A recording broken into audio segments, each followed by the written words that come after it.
Bonjour à toutes et bonjour à tous. Je souhaitais vous parler aujourd'hui d'un sujet qui est très important pour notre société, mais je dirais pour le monde en général, qui est celui de la cohabitation avec la grande faune et en particulier avec le loup, qui constitue un enjeu majeur pour la préservation de la biodiversité de nos territoires et qui est une responsabilité très importante pour notre pays dans cet enjeu justement de l'érosion de la biodiversité qui est un des drames du XXIe siècle. Vous savez, alors qu'il avait disparu, le loup, qui est une espèce protégée, fait naturellement son retour en France depuis maintenant près d'un quart de siècle. C'est une très bonne nouvelle pour la biodiversité qui, et c'est bien de le garder à l'esprit, la biodiversité qui est un bien commun de l'humanité. Mais pour les éleveurs, j'en ai cruellement conscience, c'est une difficulté supplémentaire, c'est un véritable défi parce que eux, au quotidien, ils sont au contact souvent des loups et ils font face à la prédation des loups sur leurs troupeaux. Il faut bien avouer que jusqu'à présent, la méthode qui a été employée pour essayer justement de rendre possible cette cohabitation n'était pas satisfaisante parce qu'elle privilégiait la gestion à court terme. Elle fixait de manière plutôt arbitraire l'abattage de quelques dizaines de loups chaque année. On a voulu remettre un peu les choses à plat et c'est pourquoi nous avons voulu, avec Stéphane Travert, le ministre de l'Agriculture, revoir le dispositif et tenter de construire un plan d'action avec une vision à long terme. Alors avec ce nouveau plan, qui est proposé dès aujourd'hui à la consultation publique, le gouvernement se fixe un double objectif. Le premier, c'est évidemment d'assurer la viabilité qui, pour l'instant, est incertaine de l'espèce sur notre territoire. Ça, c'est un objectif qui est non négociable. Le nombre actuel des 360 loups, bientôt sans doute 400 d'après les dernières données, est encore insuffisant et nous visons au moins 500 loups avant la fin du quinquennat, conformément à nos engagements pour la biodiversité et à ce que préconisent les scientifiques. Le développement de la connaissance sera évidemment une pierre angulaire de ce plan. Des actions pour une meilleure connaissance de l'espèce et plus encore de son comportement dans l'environnement sont proposées, ainsi que de nombreuses expérimentations, toujours en lien avec des équipes de chercheurs.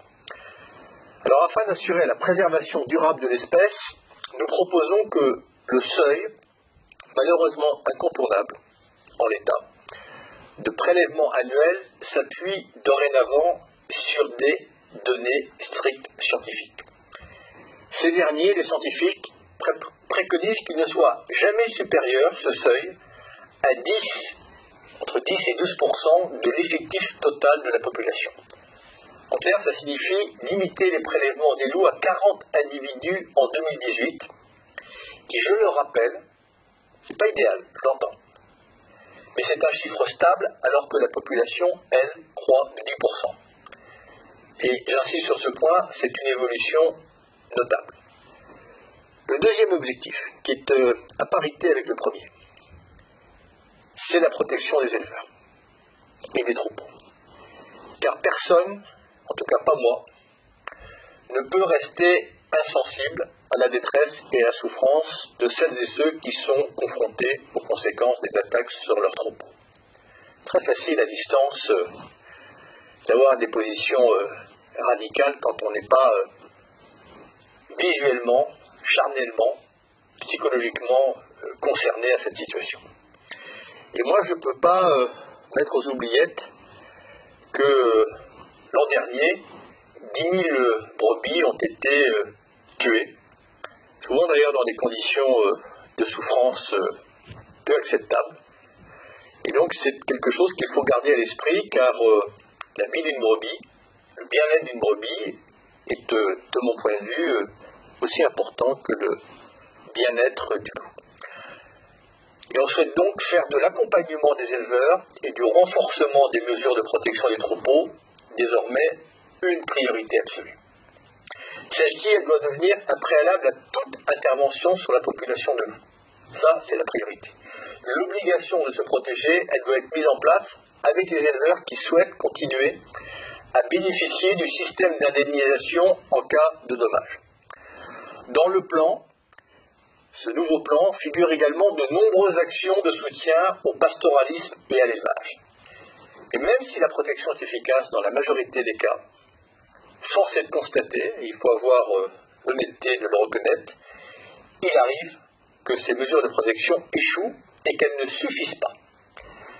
Et là, j'en suis contrit, mais dans ce cas, l'accès à la légitime défense pour l'éleveur dont le troupeau est tout de même attaqué doit être facilité. L'éleveur doit pouvoir se défendre en cas d'attaque, en ciblant malheureusement les loups responsables.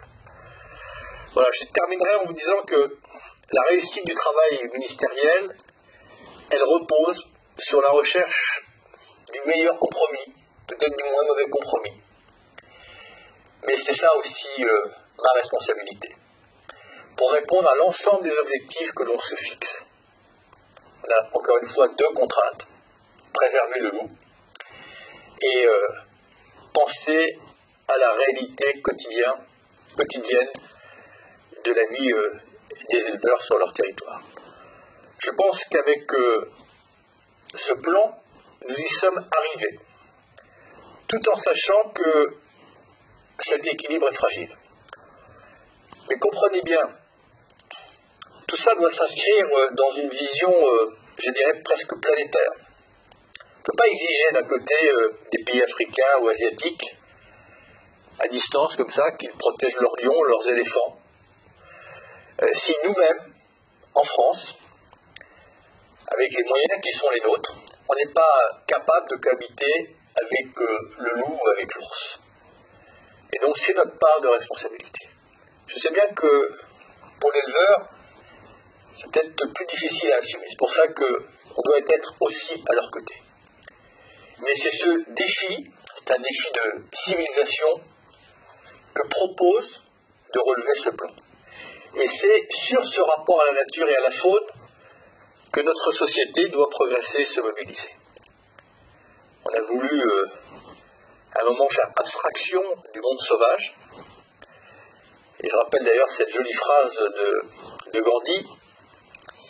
Il disait: le sauvage, c'est un merveilleux antidote à nos excès de civilisation. Je vous laisse en ce début d'année méditer cette phrase. En tout cas, vous les citoyens, n'hésitez pas à contribuer, d'enrichir le contenu de ce plan en allant sur le site www.consultation-public.développement-durable.gouv.fr pour alimenter encore une fois ce plan et y apporter vos propres commentaires. Il faut bien comprendre que l'enjeu de la biodiversité, ce n'est pas simplement un enjeu éthique, même si ça l'est.